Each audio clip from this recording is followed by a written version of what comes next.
Kita akan buatin orang ya? Orang. Ya.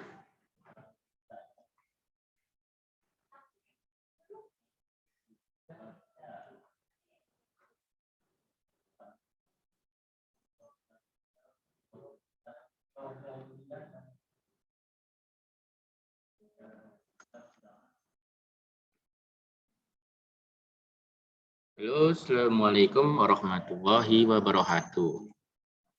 Waalaikumsalam warahmatullahi wabarakatuh. Sehat semua?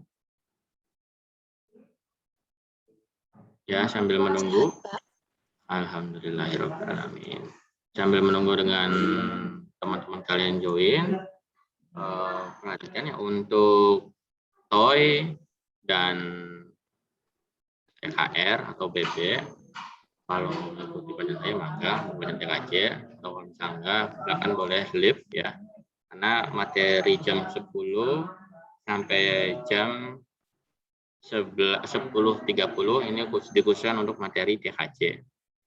Nanti setelah itu dilanjut lagi shift keduanya untuk jurusan TKR. Ya. Sudah pada join? Reva Nurhalizah ada nih ya? Dari mana Reva Nurhalizah? TKJ 1, Pak. 1. Deviana? TKJ 4, Pak. Pakai nama sendiri-sendiri ya. Untuk yang TKR boleh live ya, nanti di sesi kedua. Atau jurusan BB boleh live di sesi kedua. 18 yang berpartisipasi.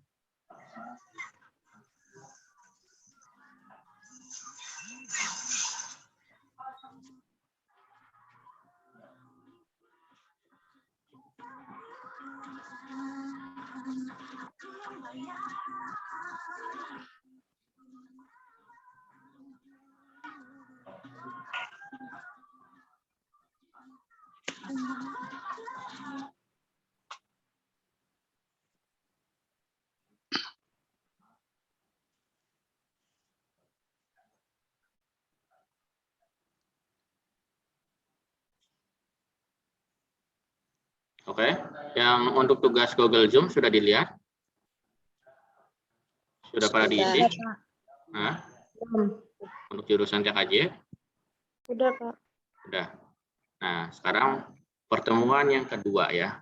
Pertemuan pertama kita pengenalan teori, pengenalan materi, dan pertemuan yang kedua kita sudah masuk ke materi ya. Materi mengenai teknologi layanan jaringan. Sebenarnya teknologi layanan jaringan ini materi umum yang sebenarnya kita gunakan setiap harinya. Kenapa umum? Ya, karena setiap hari kita selalu menggunakan alat telekomunikasi ya. Alat telekomunikasi seperti HP, ya kemudian kita sering menggunakan layanan smartphone itu. Contoh kayak sekarang ada Zoom, ada WhatsApp, dulu ada Skype sekarang masih aktif ya. Nah itu kemudian layanan telepon seluler yang kalian punya, nomor HP itu juga termasuk salah satu ke teknologi layanan jaringan ya. Kemudian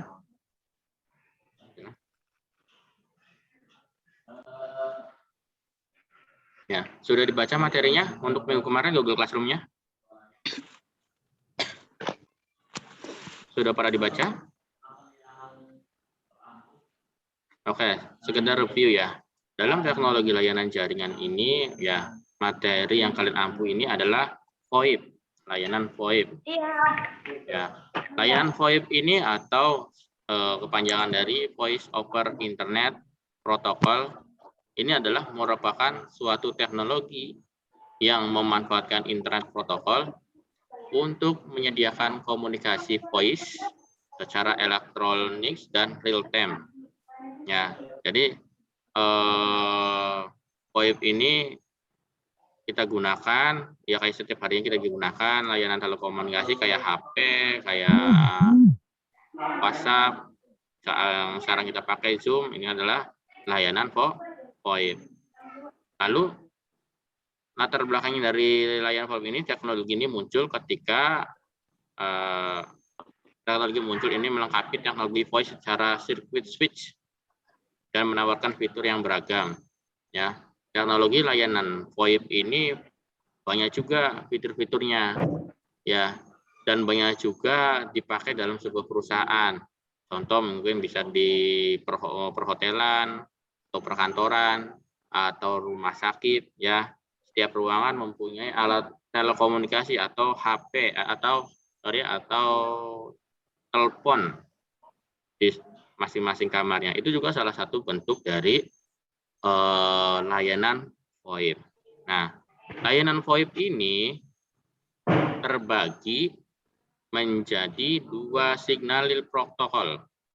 Ya, layanan VoIP ini terbagi menjadi dua protokol signaling. Ya, yang kalian catat kemarin. Yang pertama adalah H323 dan SIP. Sudah dibaca H323 itu apa dan SIP itu apa? Ada yang masih ingat? Tugasnya kemarin dibaca enggak? Nah, itu adalah dua protokol dari layanan VoIP. Nah, kalau model konfigurasi VoIP ini, ya, model konfigurasi VoIP ini bisa dilakukan dalam beberapa skenario. Contoh mungkin bisa komunikasi dari komputer ke komputer, PC to PC, atau komunikasi dari komputer ke HP atau smartphone atau ke telepon, atau bisa juga dilakukan dari telepon ke telepon, ya. Ini banyak model-modelnya. Contohnya ya kalian yang sering kalian pakai ini, ya, komunikasi antar HP, komunikasi HP dari HP, ya, layanan WA, layanan video call, ya, dari teman-teman satu grup, itu termasuk layanan VoIP. Nah, kemudian, ya,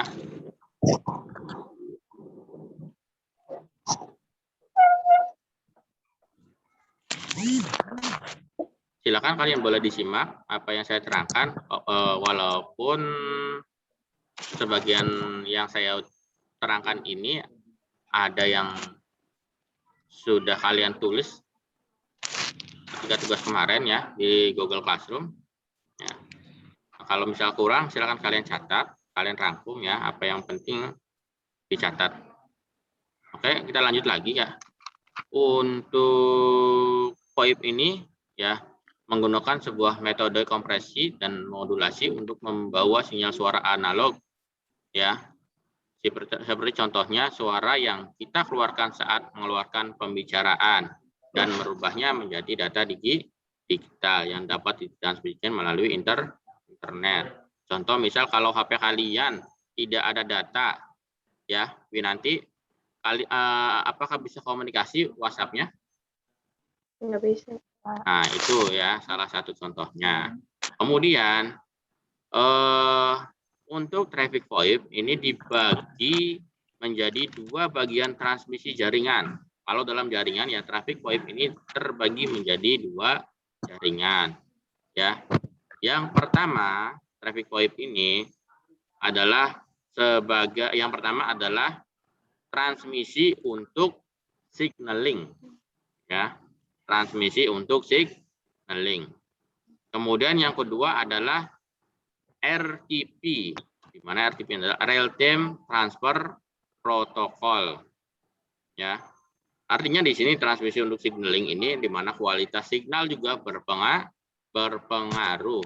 Kalau misalkan signalnya jelek, apakah kualitas audio yang diberikan jernih atau tidak? Susilawati. Kualitas, misal contoh kualitas jaringan GSM kalian, ya. Kalau misalkan ada di sama di 4G, lebih kualitasnya bagusnya yang mana?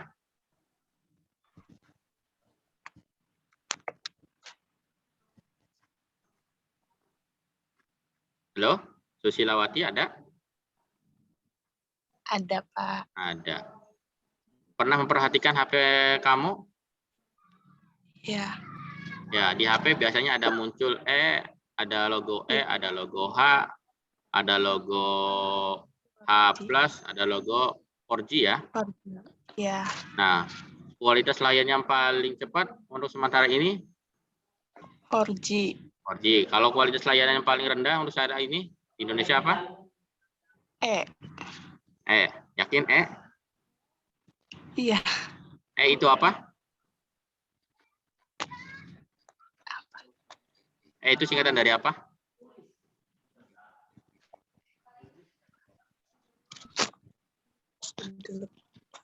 Ayo. Ya, untuk yang lainnya ya. Kalian pernah merhatiin nggak di HP kalian? Ya, ada logo-logonya, ada logo ada logo G, ada logo G, ada logo ada logo H, ada logo H+ atau logo 4G. Pernah perhatiin nggak gitu? Itu kualitas frekuensinya ada di mana saja sebenarnya. Lebih cepatan mana? Atau sekedar kalian hanya memakai? Hanya memakai saja ya? Kalau misal kalian memakai, nah disinilah sebenarnya untuk teori teknologi layanan jaringan ini di kelas 3 kalian harus bisa memahaminya, ya harus bisa mengetahuinya apa itu VoIP itu, ya yang disampaikan di dalam materi teknologi jaringan ini, ya. Kemudian bagaimana sih cara buatnya? Itu sebenarnya pelajaran teknologi layanan jaringan dalam kelas 3 ini, ya. Kemudian nanti kalian juga di praktikum kalian membuat sebuah layanan jaringan VoIP ini ya, bisa bentuknya SIP atau PBX.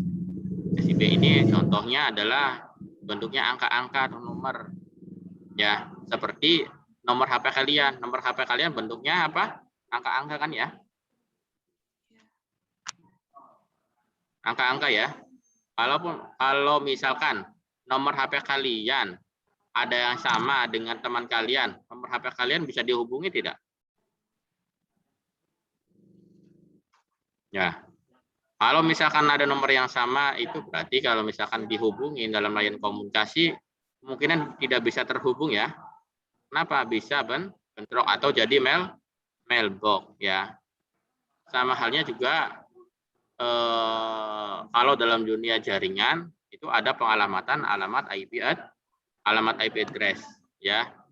Kalau misalkan ada alamat IP address komputer yang sama, dua komputer itu bisa terhubung dengan jaringan enggak? Ya, tidak ya. Seperti halnya juga itu. Nanti kalian membuat sebuah layanan jaringan RSIP ini dengan nomor. Begitu pula nanti ya. Kenapa sih nomor HP atau nomor telepon rumah setiap daerah itu berbeda-beda? Contoh Indramayu 0234. Bandung atau Bandung ya 022, Jakarta 021 dan lain sebagainya. Itu berbeda-beda kenapa sih? Nah, itu ada aturannya. Ini juga termasuk ke dalam teknologi layanan jaringan materinya. Nah, makanya kalau kalian misalkan masuk jurusan TKJ ini sebenarnya ya alhamdulillah ya semua materi kalau kalian disampaikan, kalau kalian sambil menyimak, dipraktekkan materinya, ilmu kalian bisa dimanfaatkan ketika kalian sudah lulus sekolah, masuk ke perhotelan untuk menyeting layanan jaringan bisa, contohnya seperti ini. Ketika kalian kerja di rumah sakit, contoh ya, kalian ditugaskan coba sih bagaimana cara membuat layanan SIP atau teknik jaringannya. Gambarnya ya seperti ini juga, ya itu. Ya kalau kalian nanti kerja di sebuah perusahaan telekomunikasi, entah Telkomsel, IndiHome, Bisnet dan sebagainya, nggak beda jauh seperti ini. Cuma beda cakupannya, bisa lokal sifatnya, bisa antar lokal, ya, bisa luar daerah atau bisa sampai antar negara. Ya.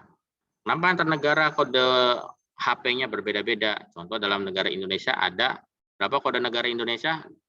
Kalau dalam dunia telekomunikasi seluler, Nur Indah Utami ada?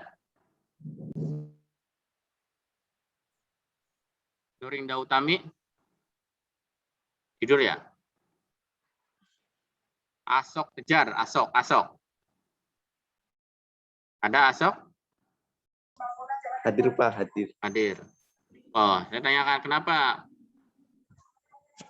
nomor HP seluler kita di kode depannya itu memakai plus 62.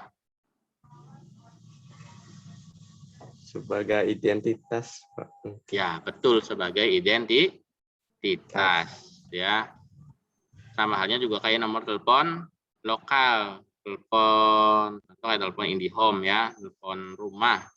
Identitas Indramayu berapa nomornya? Nisrina? 024. Nisrina berapa? Iya, Identitas Pak. nomor, identitas nomor telepon Indramayu?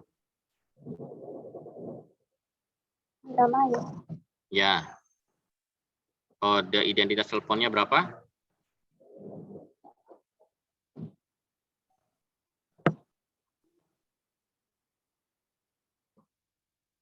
Halo?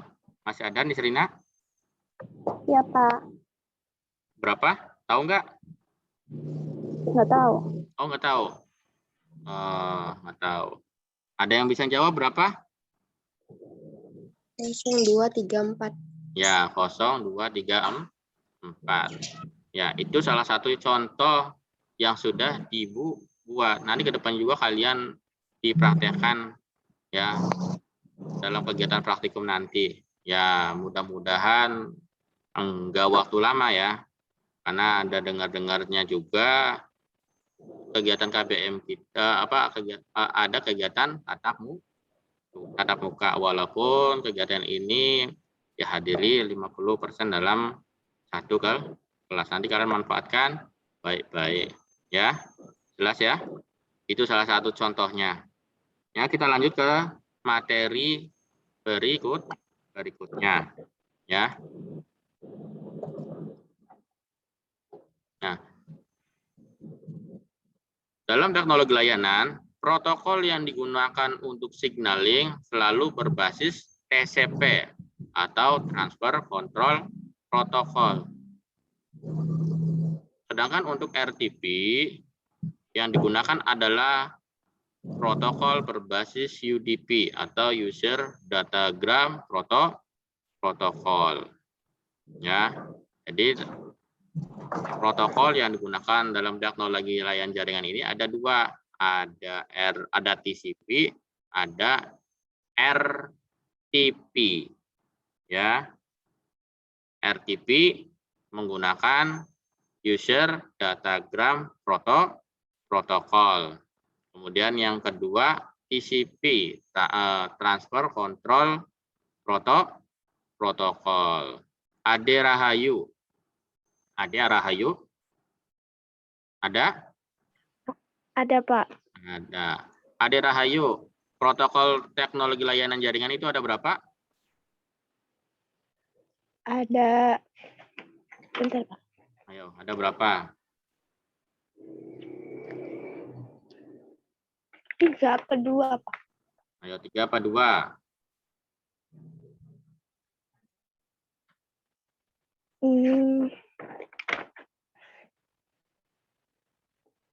Ada berapa? Asok Tejar 3. dibantu. Ada 3 ya. Benar nggak Asok Tejar? Ada 3 protokol yang digunakan dalam layanan VoIP ini.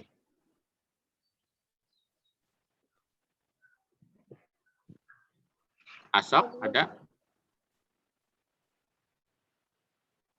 Trikoryati, ada Trikoryati.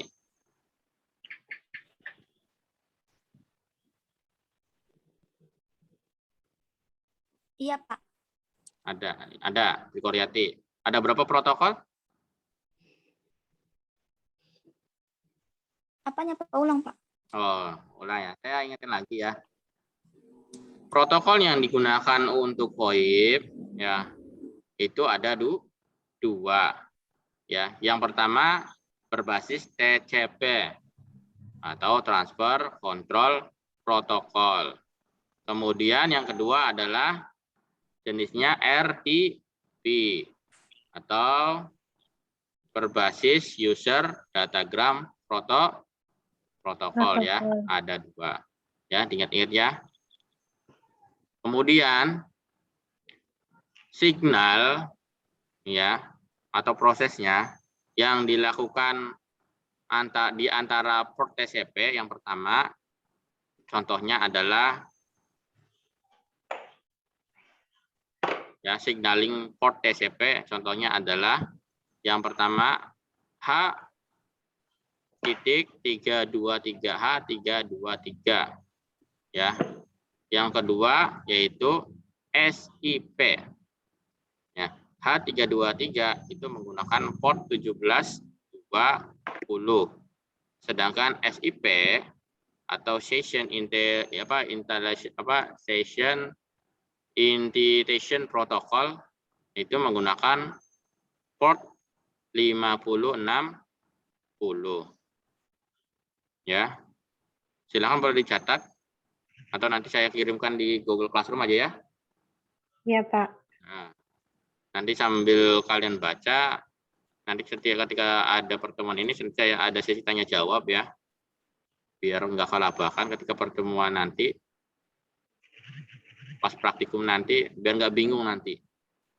Sebenarnya dasar-dasar dari teknologi layanan jaringan atau membuat SIP ini yaitu tadi ada signaling H323 dan ada SIP. Nanti setelah ini ada penjabarannya lagi, ya. Kemudian nanti ada masuk ke gateway, ya. Gateway itu kayak semacam pintu utama sebuah jaringan, ya, atau menjembatani. Ya, kalau dalam tol mah gerbangnya jalan tol, ya pintunya mau ke arah mana. Misal ke Jakarta apa kan ada, kalau mau lewat tol kan ada jurusannya ya, masuk ke sini ya, itu. Kemudian selain ada gateway, apalagi sih ada layanan user agent, ya kalau dalam dunia VoIP ini. Kemudian proxy juga dipakai nanti, ya, karena sebagai apa? Sebagai security komunikasinya. Kemudian ada apa lagi ya tadi protokol yang saya jelasin tadi. Kemudian setelah itu adalah codec atau coder decoder. Yang ini adalah yang menentukan suatu layanan digitalnya. Ya masuknya kemana. Itu komponen-komponen VoIP sebenarnya yang penting. Ada 4, ada user agent. User agent itu adalah nomor tadi, ya nomor identitas. Kemudian ada proxy ini sebagai keamanan. Kemudian yang ketiga protokol, ya protokolnya tadi saya jelasin. Kemudian yang keempat ada codec ya, atau coder decoder. Ya, saya tanya Firda Aulia. Ya, ada Firda Aulia. Untuk komponen layanan VoIP ini ada berapa sih? Ada 4, Pak. Ada 4, sebutin. 1 user agent, 2 proxy, ya. 3 protokol, ya. 4 codec atau coder decoder. Oh iya, oke terima kasih ya. Nilai 100 nanti saya kasih. Oke, sudah jelas ya? Karena waktu kita terbatas nih, 10 sampai jam 10.30 ya. Nanti kita sambung lagi di Google Classroom ya. Nanti tolong Google Classroom diisi. Itu tugasnya ya sebagai absen ya. Dan nilai kalian tiap minggunya. Kalau yang nggak ngisi berarti nilainya tidak ada. Ya, jelas ya? Jelas ya? Oke, kalau misalnya sudah jelas ya, Saya ucapkan banyak terima kasih. Mudah-mudahan kalian diberikan kesehatan selalu, ya, selalu mengikuti kegiatan KBM maksimal dan bermanfaat ke depannya. Maka saya akhiri. Assalamualaikum warahmatullahi wabarakatuh. Waalaikumsalam warahmatullahi Wabarakatuh. Apa garisnya?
Assalamualaikum warahmatullahi wabarakatuh.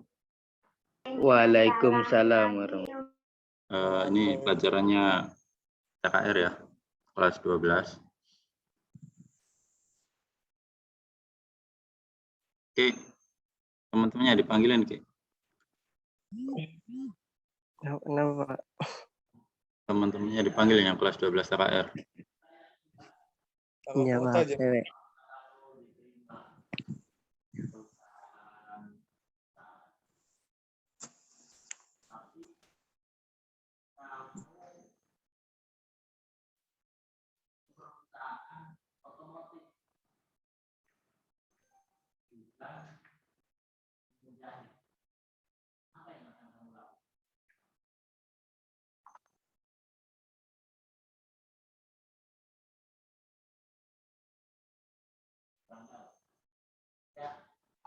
Udah ya. Bismillahirrahmanirrahim. Assalamualaikum warahmatullahi wabarakatuh. Waalaikumsalam. Kita sekarang masuk ke pelajaran pemeliharaan mesin kendaraan dengan kelas 12 ya.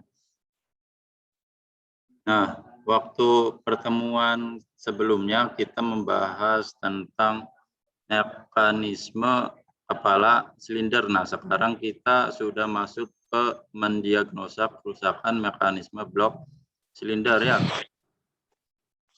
Waktu minggu lalu kan kita mempelajari tentang mendiagnosa kerusakan mekanisme kepala silinder. Apa aja kepala silinder tuh? Untuk yang kelas 12 TKR. Camshaft ya, Pak. Ya, ada camshaft terus. Klep. Ya, klep. Apalagi rocker arm ya.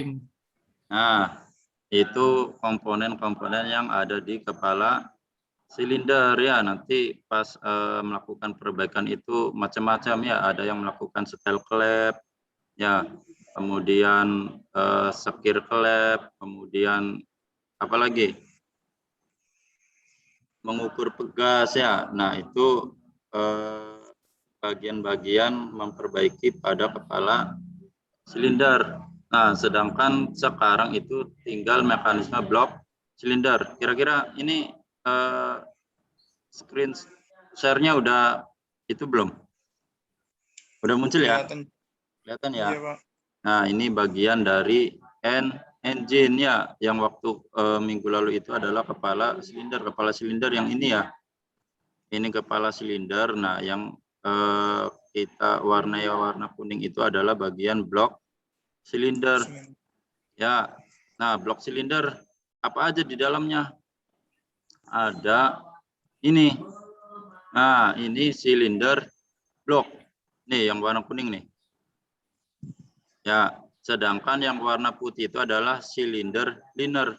Nah, di sini ada pengertiannya nih. Blok silinder bertindak untuk menjaga, oh ini terlalu gede ya. Nah, blok silinder bertindak sebagai, oh ininya kegedean. Bentar.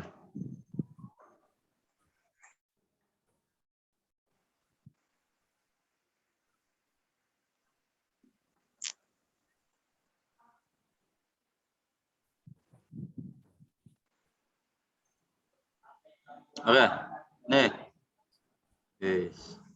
Nih, blok silinder bertindak menjaga tekanan kompresi dengan piston dan menerima tekanan pembakaran. Nah, kemudian blok silinder model baru terdiri dari aluminium, blok silinder, dan silinder liner. Namun ada mesin tanpa silinder liner. Nah, jadi untuk mesin-mesin yang baru ya, atau mobil-mobil yang menggunakan mesin baru, contohnya kayak mobil-mobil keluaran terbaru lah. Ya, ada LCGC. ya, maupun LCGC ya, ataupun keluaran-keluaran terbaru. Karena apa sih? Karena selain mendapat menjaga tekanan kompresi yang baik juga, biasanya pabrik-pabrikan itu lebih menghemat lebih menghemat biaya produksi. Karena apa sih? Karena blok silindernya itu campuran dari aluminium, paham nggak? Ya, Iya, Pak. kalau dulu itu biasanya blok silinder itu murni menggunakan besi ya. Nah, sekarang untuk menjaga biaya produksi ya, untuk menghemat biaya produksi, biasanya pabrik-pabrikan itu dicampur aluminium ya. Makanya blok silindernya itu campuran besi dan aluminium ya. Nah, kalau menggunakan aluminium itu diberi silinder liner ya. Nah, kalau yang mesin-mesin zaman dahulu tanpa menggunakan silinder liner ya. Di sini ada mesin 2 ZZTE. Nah, kemudian ada juga blok-blok silinder yang dibuat tuh. Nah, ini biasanya mobil-mobil jadul nih. Ya, juga ada blok-blok silinder yang dibuat dari besi tempa. Nah, kemudian silinder bor nih. Ini nih silinder bor nih. Ya, yang saya tunjukin nih. Paham ya? Ini namanya silinder bor ya. Silinder bor berbentuk silindris, namun silinder bor menjadi condong ke bagian atas silinder yang menjadi temperatur tinggi dan tekanan tinggi, dan sisi dorong piston yang mengalami penekanan dengan gaya dorong dan piston untuk menjadi aus. Atas alasan ini silinder dapat menjadi berbentuk oval atau runcing karena aus sebagian. Nah, ini nih. Ya. Yang warna abu-abu, paham ya? Ini namanya silinder bor atau tempatnya pembakaran. Paham ya? Nah, kemudian di dalam silinder bor itu terdapat ini macam-macam komponen-komponen piston. Paham ya? Paham enggak? Nah, yang saya tunjukin nih, ini adalah piston ya, kemudian ini batang piston, kemudian yang paling bawah ini adalah crankshaft. Paham ya? Nah, Iya, Pak. komponen piston juga ada beberapa ring ya, atau kalau di motor kalian tuh ya, ring piston ya. Nah, di sini ada beberapa lapisan nih. Di sini biasanya ada ring piston. Nah, kemudian paling bawah itu adalah ring oli piston. Paham ya? Nah, kenapa harus ada ring piston? Kira-kira kenapa? Ada yang bisa jawab nggak? Biar olinya tidak masuk ke ruang bakar, Pak. Ya, bagus ya. Betul. Karena untuk menghambat antara campuran oli agar tidak masuk ke ruang pembakaran. Nah, kalau semisal masuk berarti kenapa itu tuh? Nah, itu juga masuk ke dalam perbaikan tuh. Kalau semisal kecampur aja. Ngebul, Pak. Nah, ya itu ya akibatnya bisa mengalami knalpot berasap karena olinya tercampur dengan pembakaran. Ya, penyebabnya Piston apa yang kira-kira? Ya, penyebabnya kira-kira kenapa? Ring piston. Ring piston aus. Nah, ya ring piston aus atau bisa juga terjadi volume olinya berkurang. Akhirnya pelumasan pada ring piston itu kurang. Paham ya? Nah, di sini nih, berbagai kondisi kerusakan akibatnya saluran silinder. Ya, ketukan ekstrim piston set, kemudian konsumsi oli mesin yang tidak normal ya, kemudian kebocoran kompresi. Ya, nah ini nih, biasanya yang sering terjadi di kita ya, yaitu di poin 2, konsumsi oli mesin yang tidak normal ya. Seharusnya pergantian oli itu berapa ribu kilometer? Waktu kalian magang, ada yang tahu nggak? Waktu kalian PKL? 5.000. Ya, 5.000 ya. 5.000 atau 10. 5.000 apa 10.000? 5.000, Pak. Ya. Patah-patah, Pak. Gimana? Suaranya patah-patah. 5.000, Pak. Ya, ya betul 5.000 ya, 5.000 kilometer ya. Nah, itu biasanya 5.000 kilometer itu untuk menjaga ya, kalau semisal kita lihat di standar pabrikan itu per 10.000 kilometer. Nah, mungkin untuk menjaga kualitas oli biasanya kalau di bengkel-bengkel Pak ini untuk 5.000 kilometer ya. Kalau sudah 5.000 kilometer ke atas itu olinya sudah menghitam, mengencer, kemudian biasanya kok kotor. Nah, ketiga macam itu ya biasanya yang bisa menyebabkan ring piston atau bagian piston mengalami keausan. Paham ya? Paham ya? Nah, kemudian keausan tak normal nih dan kerusakan di dalam silinder dan kerusakan utamanya terjadi atas alasan berikut. Nih, tidak cukup pelumasan, perawatan tidak sesuai ya, kemudian debu terhisap ke dalam mesin, kemudian campuran udara bahan bakar yang terlalu kaya, kemudian overheating dan overcooling. Nah, ini nih, ya tidak cukup pelumasan. Kadang-kadang orang-orang ya atau teman-teman kita yang belum paham, oli itu kadang-kadang sampai apa ya? Wah, nantilah sampai apa ya? Kira-kira setahun ya, 2 tahun ya. Nah, padahal di situ kan aturannya itu kan sampai per 5.000 kilometer ya, atau dalam bulanan itu biasanya kalau misal motor tidak dipakai-pakai atau mobil tidak dipakai-pakai itu per 6 bulan ya. Apa aja? Motor saya aja atau mobil saya apa aja? Udah ganti oli, tetapi olinya itu udah mencapai setahun. Padahal mobil saya nggak dipakai Pak aja. Harus ganti oli enggak? Tetap harus ganti oli. Ya, paham ya? Karena aturannya itu per 5.000 km atau 6 bulan. Paham ya? Paham. Ya, jika oli diendapkan selama bertahun-tahun juga itu akan mengalami perubahan perubahan kualitas ya. Nah, kemudian perawatan tidak sesuai akan oli mesin atau saringan oli. Nah, ini nih. Ya, biasanya perawatan tidak sesuai akan oli mesin. Contoh, mesin diesel ya. Kalian nih, mesin diesel nih, semisal mobil Fortuner diesel. Tahu ya? Oh ya, semisal mobil Fortuner mesin diesel, tetapi kalian mengganti olinya itu menggunakan oli bensin, semisal. Ya, karena itu SAE-nya juga berbeda. Paham ya? Tahu SAE? Nah, kemudian saringan oli, ya, 2 kali ganti oli, 1 kali mengganti saringan oli, ya, paham ya? Nah, saringan oli juga kalian harus kalian harus perhatikan nih, ya, untuk di saringan oli nih. Kemudian debu terhisap ke dalam mesin. Nah, di langkah kan ada proses hisap tuh, langkah hisap tuh. Setuju ya?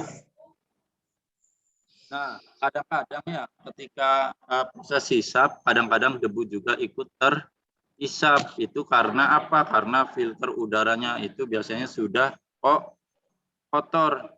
Ya, makanya pas waktu di tune up itu filter udara itu harus diperhatikan, entah itu dibersihkan atau biasanya harus diganti.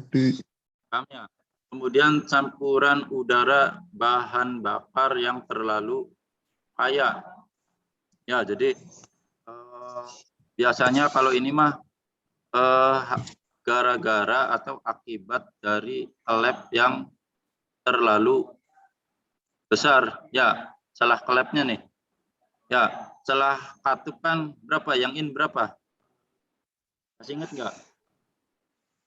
Celah katup. Yang in berapa? Ada yang tahu nggak? Lupa. Ya. Celah katup itu untuk yang katup X 0,30.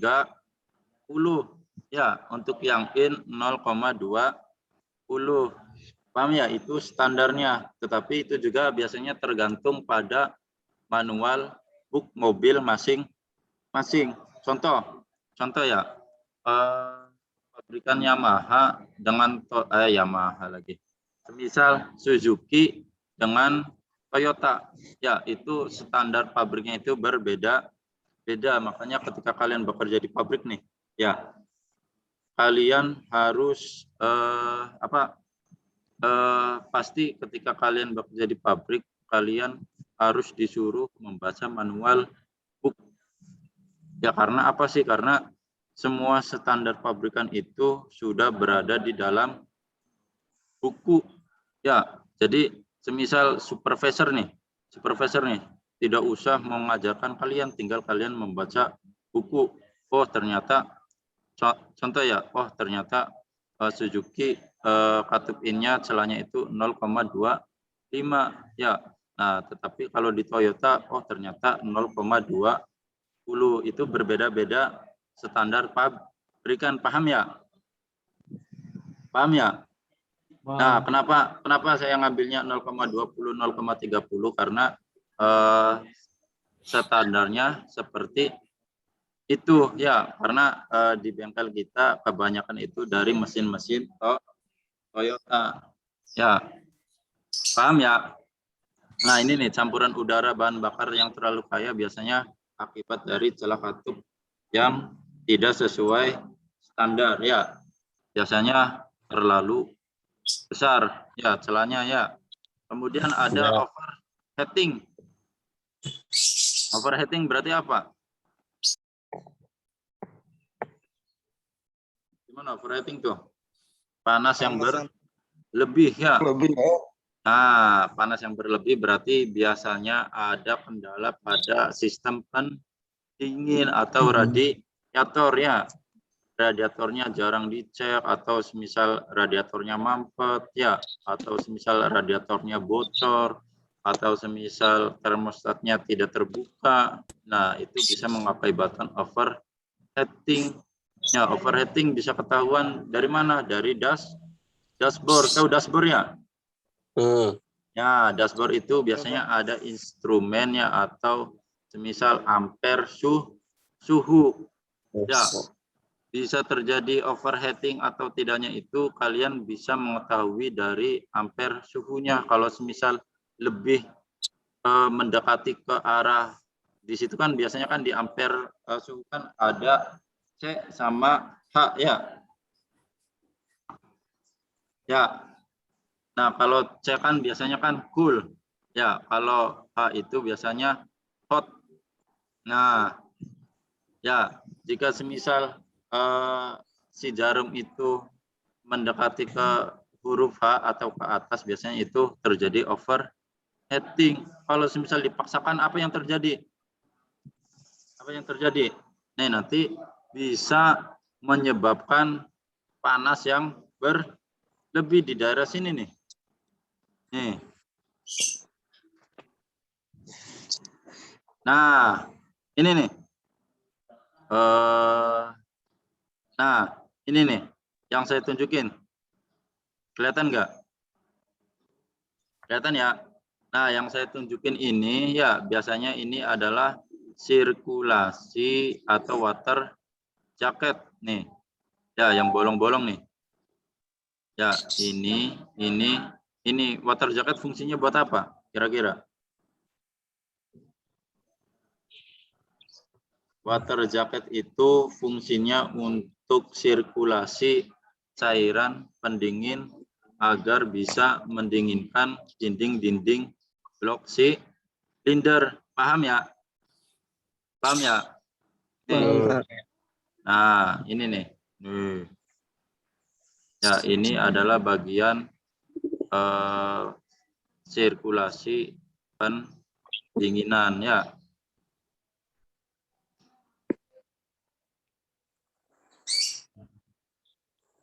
Nah, kemudian ini nih ukuran silinder bor meskipun baru ada banyak perbedaan. Nah, meskipun baru nih. Jadi ingat ya, dibedakannya antara mesin Suzuki, Toyota, Honda ya, meskipun baru memiliki perbedaan pada ukuran silinder bor akibat ketidaksesuaian dalam ketepatan perakitan. Untuk alasan tersebut ada 3 ukuran standar silinder bor. Nah, kode ukuran tiap silinder dituliskan pada bagian atas blok silinder. Kemudian untuk meningkatkan ketepatan celah piston digunakan piston-piston standar yang sesuai dengan ukuran silinder. Apabila pada ukuran meningkat, ukuran bor meningkat sekitar 0,01 mm. Kemudian pada beberapa mesin ada 4 atau 5 ukuran standar. Kemudian ada mesin yang hanya ada 1 ukuran silinder bor di mana mesin itu tidak mempunyai kode ukuran tertulis. Nih, maksudnya ini nih. Pada beberapa mesin ada 4 atau 5 ukuran standar. Kalian waktu PKL pernah ada customer yang overhaul enggak? Pernah enggak melihat mesin dibongkar semua pas di bengkel? Setengah doang, Pak. Apa? Setengah doang. Oh, setengah mah berarti biasanya itu tuh kepala silindernya ya? Iya. Nah, kalau kalian pernah melihat overhaul total ya, nah biasanya itu kan terjadi kerusakan-kerusakan yang seperti ini nih. Ya, silinder bor mengalami keausan ya, biasanya kan di apa tuh? Biasanya di quarter. Ya, pernah dengar kata quarter enggak? Motor kalian pernah di quarter enggak? Silinder bornya digedein gitu. Nah, itu. Ya, jadi ketika kerusakannya itu mengalami keausan pada silinder bor, itu otomatis silinder bor harus di quarter ya. Ya. Nah, quarternya berapa? Nah, di sini nih ada 4 atau 5 ukuran. Contoh, semisal mobil kalian nih ya masih standar, masih baru. Nah, kemudian suatu saat mengalami keausan pada silinder bor. Ya, karena entah itu karena overheating ya, atau semisal olinya berkurang, otomatis silinder bor itu harus dibesarkan. Paham ya? Paham. Ya. Nah, tadi kan standar, contoh semisal standarnya itu 0,25 mm. Nah, berarti dibesarkannya laginya itu kalian harus berkelipatan 0,25 mm. Berarti berapa tuh? Berarti 0,50 ya. Paham nggak? Paham ya? Jadi semisal kalian 0,25 mengalami keausan, nah berarti untuk diperbaiki atau untuk mengganti pistanya itu harus dengan ukuran yang 0,50. Paham ya? Itunya nih, ininya nih, bagian ininya nih. Nih. Bagian ini kalian harus quarter ya, quarter atau diperbesar karena kan ukuran standarnya kan sudah aus tuh. Setuju ya? Setuju ya? Karena kan sudah aus. Nah, kemudian setelah aus kalian quarter, akhirnya silinder bornya itu berubah ukurannya, berubah size-nya ya menjadi 0,50. Kemudian 0,50 kalian aus lagi ternyata ya, berarti harus diganti dengan ukuran piston berapa tuh?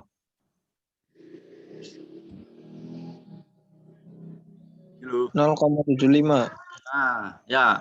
Kemudian ya itu ya 0,75 ya. Kemudian aus lagi semisal ya, berarti 0,100 ya. Nah, tetapi kalau sudah 0,100 itu tidak bisa dilakukan quarteran lagi ya, atau tidak bisa merubah ukuran lagi karena sudah melebihi batas. Paham ya? Ya, biasanya kalau sudah mencapai 100 itu ya, kalau sudah mencapai 100 itu biasanya diberi tambahan daging atau diberi silinder liner lagi. Paham ya?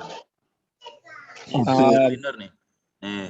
Nah, ya, jadi kalau misal 100-nya sudah habis ya, ternyata masih aus, nah baru ditambah silinder liner biar menjadi ukurannya itu bisa 0,25, 0,50, 0,75 dan 100. Paham ya? Tuh. Paham. Ya. Kemudian silinder juga ada 3 silinder, ada 4 silinder ya. Kemudian ada 6, kemudian ada 8 ya, 8 ada. 8 silinder ada.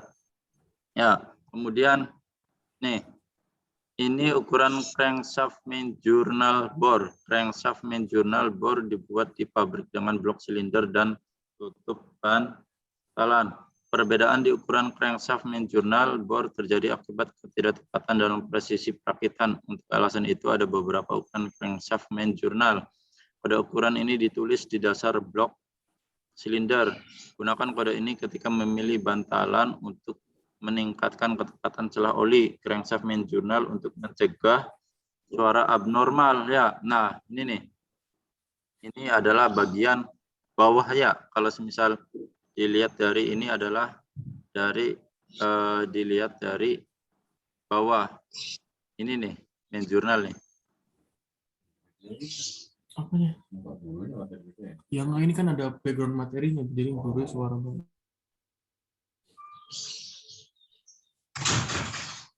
Ya oke ya. Udah cukup tah. Nah nanti saya harapnya ya nanti kelas 12 insya Allah katanya minggu depan udah ya, kita nunggu aja lah ya. Ya kita nunggu aja lah ya. Karena kelas 12 TKR juga kan kalian harus itu ya. Uji kompetensi katanya mulai di September katanya ya, September atau Oktober tuh saya lupa ya. Nanti kalian ya, waduh nanti saya juga bingung nih, kalian nih gimana nih, apakah nanti digembleng atau gimana ya. Yang jelas nanti ketika kalian sudah diizinkan tatap muka, tolong ya kalian harus manfaatkan sebaik mungkin, bisa enggak? Ya, karena nanti kalian itu harus menghadapi uji kompetensi. Ya, uji kompetensi itu penting, Nang ya. Karena apa sih? Karena ibarat mah ijazah mah itu tuh untuk menanda kalian telah sekolah ya. Ya, ijazah itu hanya menandakan kalian telah sekolah, bukan kalian belajar, paham nggak? Ya. Nah, ijazah itu padahal mah cuma untuk menunjukkan kalian itu telah sekolah, ya. Tetapi skill dan kompetensinya itu kalian harus bentuk sendiri. Dengan apa yaitu? Dengan sertifikasi kompetensi. Ya, oke, kalian bisa jadi kalian bisa memperbaiki mobil nih. Pak, saya bisa memperbaiki mobil, Pak. Iya, Pak, saya bisa memperbaiki mobil ya. Nah, tetapi bagi orang yang tidak tahu mah, kalian tidak perlu bilang seperti itu, tetapi tinggal menunjukkan sertifikat kompetensi. Ya, nah makanya apa? Makanya ijazah kalian itu harus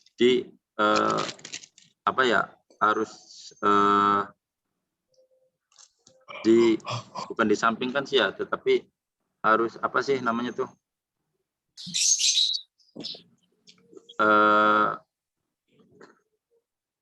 Apa ya namanya ya? Intinya mah ijazahnya itu harus disamakan dengan sertifikat kompetensi ya, kira-kira seperti itulah. Ya, nanti kalian saya kira nanti ketika tatap mukanya sudah diizinkan ya, kalian manfaatkan sebaik mungkin, karena berarti kelas 12 ya, kalian kan cuma beberapa bulan lagi nih. Ya, dengan masa pandemi yang kalian tidak pernah tatap muka ya. Nah, nanti ketika tatap muka kalian manfaatkanlah. Ke Bapak kok, nanti Bapak juga sering di ruangan ya, kalau semisal Pak ajarin saya setel klep Pak ajarin saya semisal perawatan sistem beringin Pak, nggak apa-apa ya, selama tidak mengganggu aktivitas yang lainnya, paham ya? Nah, manfaatkanlah. Nanti kira-kira kalau semisal sudah, jangan ada yang main-main lagi lah ya, kalian sudah kelas 12 ya, apalagi ditambah dengan efek pandemi. Oke, mungkin itu aja ya. Nanti untuk lebih lanjutnya nanti di grup ya. Nanti saya share materinya di grup kelas 12 TKR. Saya Ri bila taufiq wal hidayah. Assalamualaikum warahmatullahi wabarakatuh. Waalaikumsalam warahmatullahi wabarakatuh.